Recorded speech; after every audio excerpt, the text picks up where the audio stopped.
ilé làbọ̀ sí mi oko sọ́ni rà ọjà láyé jẹ́ àwa nájà ní ilé ayé fúngbà díẹ̀ ní yóò wà kan jí mama òkú sẹ́ òrèlé lọ sí mi.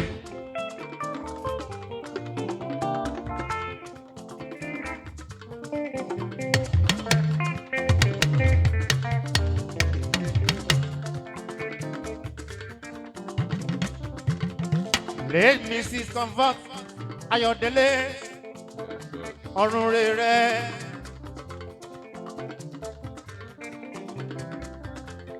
Let Mrs. Comfort Ayọ̀délé Babalọ́lá súnre.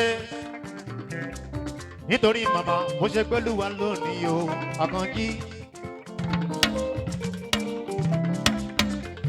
Èní lọ di 31st August 2025 o.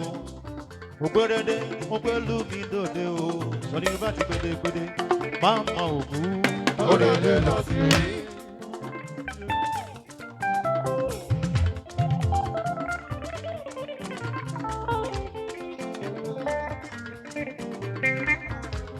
Kò sẹ́ni tí ò ní kú o nílé ayé.